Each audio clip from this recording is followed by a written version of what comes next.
তাকে সাসপেন্ড করেছে।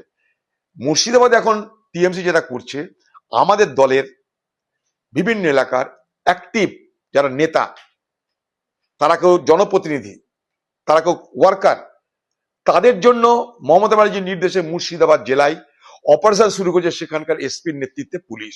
কি করছে তারা? এনডিপিএস কেস তৈরি করছে কুচবিহারের মাধ্যমে।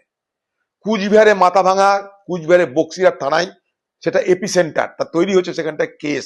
কিসের কেস? না, বাংলাদেশ পাচারের সময় সেখানে যারা ধরা পড়েছে তারা মুর্শিদাবাদের এই কংগ্রেস নেতাদের নাম করেছে, তাই তাদের বিরুদ্ধে নোটিশ জারি হচ্ছে।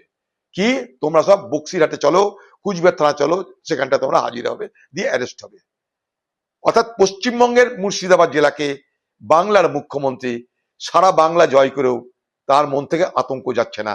তাই তার দলের পেটুয়া, তার দলের গৃহবৃত্তকে সেখানকার এসপি বানিয়ে, সেখানকার এসপি আর কুচবিহার এসপি মিলে মিশে মুর্শিদাবাদ জেলার কংগ্রেসের আগামী দিনে যে লড়াই করবার যে উচ্ছ্বাস, উদ্দীপনার তাকাত, সেটাকে দুর্বল করে দেওয়ার জন্য এবং জয়কে আমাদের বিফল করে দেওয়ার জন্য আজকে সেখানটাই তৃণমূল নেতৃত্ব পুলিশ দিয়ে এই ব্যবস্থা করেছে। চলো এনডিপিএস কেসে ফাঁসাও।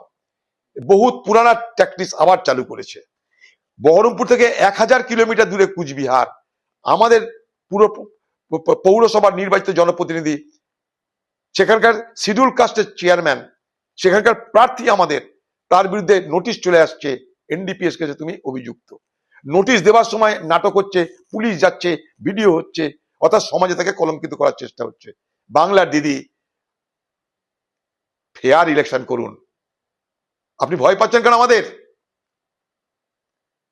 পুলিশ দিয়ে নির্বাচন করাবেন না, পুলিশ দিয়ে নির্বাচন বাংলা মানুষ মেনে নেবে না, মুর্শিদাবাদের মানুষ মানবে না।